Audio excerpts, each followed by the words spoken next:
नमो बुद्धाय मित्रांनो, आपल्या सर्वांचे आपल्या मनपसंत चॅनल मन शांतीवर स्वागत आहे. आपण मिलिंद प्रश्न या ग्रंथाचे वाचन करीत आहोत. चला तर सुरू करूया आजच्या वाचनाला. उपभाग 31.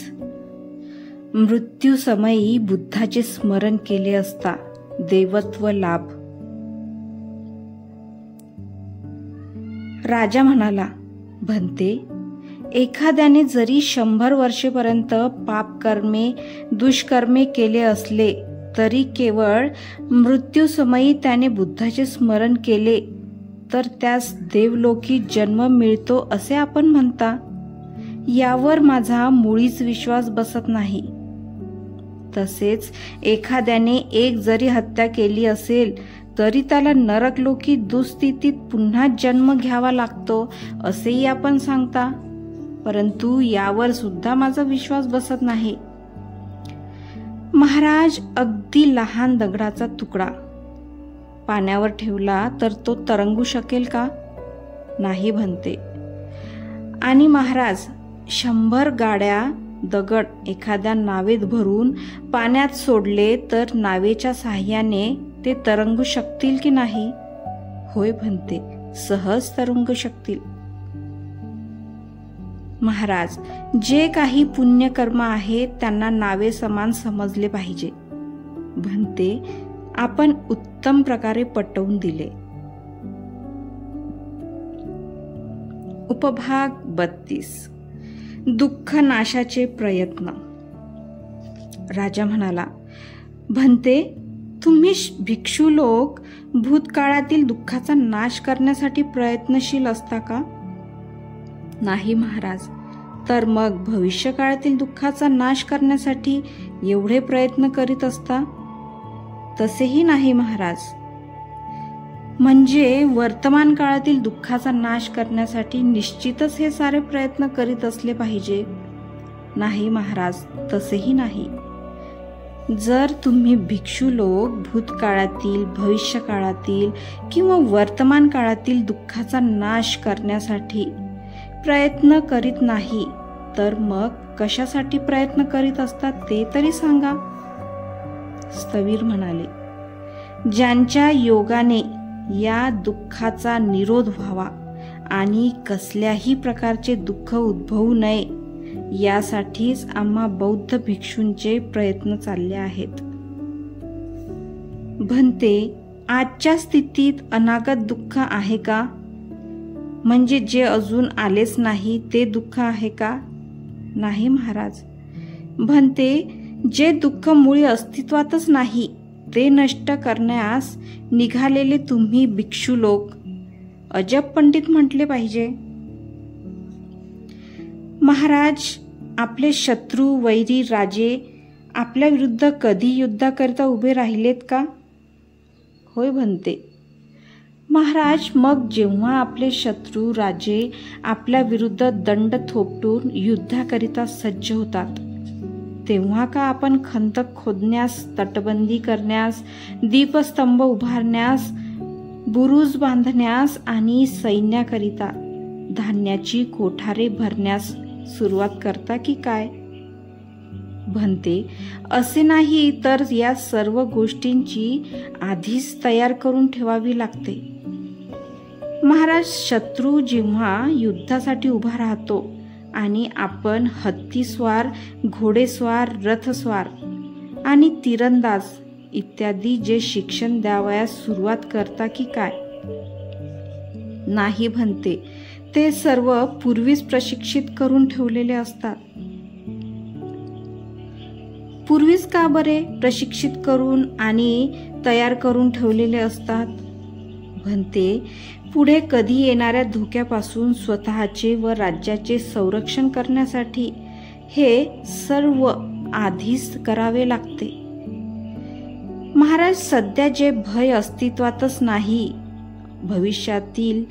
भविष्यातही असे काही भय असते का? नाही भंते, असे काहीच नसते. महाराज, जे भय अस्तित्वातच नाही अशाही भयापासून स्वतःचे व राज्याचे संरक्षण करण्यासाठी आधीच तयारी करणारे आपण विचित्रच पंडित आहात असेच म्हणावे लागेल. वा भन्ते, खूप छान. पण अजून एखादे उदाहरण देऊन समजावून सांगावे. महाराज, आपल्याला तहान लागल्यानंतर विहीर किंवा तालाब खोदण्यास सुरुवात करता का? नाही भन्ते, त्याची आधीपासूनच तयार केली जाते. आधीपासूनच कशी काय तयारी केलेली असते? भविष्यातील तहान लागण्यास ती वेळीच शमवावी म्हणून. तुम्ही असे कसे विचित्र कथन करता महाराज? भविष्यकालीन तहान सुद्धा काही वस्तू असते का? नाही भन्ते, तशी तर काहीच वस्तू नाही. महाराज, जी तहान अस्तित्वातच नाही अशी तहान शमविण्यासाठी शिकस्त करणारे तुम्ही राजे म्हणजे अजब पंडित समजलेच पाहिजे. कृपा करून पुन्हा उदाहरणाने समजून सांगावे. त्यावर स्थविराने भुकेचा उल्लेख करून या प्रश्नातील गुंतागुंत वरील उल्लेखाप्रमाणेच उकलून सांगितल्याप्रमाणेच राजा मिलिंदास फार आनंद झाला व तो म्हणाला, साधू साधू साधू. भन्ते, आपणच अशा रीतीने समजावून सांगितले की ज्याच्या योगे माझ्या प्रश्नांच्या पकडीत मीच सापडतो. खरोखर आपण फार कुशल व्याख्याते आहात. उपभाग 33. ब्रह्मलोकाचे येथून अंतर. राजा म्हणाला, भन्ते, ब्रह्मलोक येथून किती दूर आहे? महाराज, फार दूर आहे. समजा आपल्या राजवाड्या एवढा विशाल खडक तेथून सोडला असता रात्रंदिवस 48 योजना, एक योजना बरोबर 7 मैल च्या वेगाने तो खाली येत असता. पृथ्वीवर पोहोचण्याकरिता त्याला 4 महिने लागतील. भन्ते, तर मग एखादा शांतपणे शांत असलेला भिक्षू वाकविलेले हात लांब करण्याकरिता किंवा लांब केलेले हात वाकविण्याकरिता जितका वेळ एखाद्या शक्तिशाली पुरुषास लागतो तितक्याच वेळात आपल्या रिद्धिशक्तीच्या बळाने येथे जम्बूद्वीपात अंतर्धान पावून ब्रह्मलोकात उपस्थित होतो. हे तरी कसे घडते? घडणे शक्य आहे का? या विधानावर माझा मुळीच विश्वास बसत नाही. इतक्या कमी वेळात हे शेकडो योजनेचे अंतर कसे काय तोडता येईल?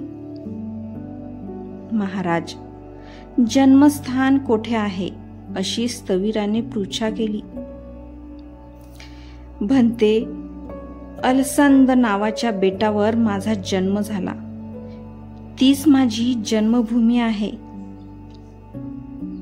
महाराज, तुम्ही तेथे केलेली एखादी गोष्ट आठवते का?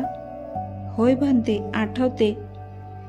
महाराज, मग तुम्ही इतक्या कमी वेळेत एवढे 200 योजन लांबीचे अंतर पार करून गेलात, हे कसे काय? भन्ते, आता मला समजून आले. मित्रांनो, आजचे वाचन आज आपण इथेच थांबवूया. धन्यवाद.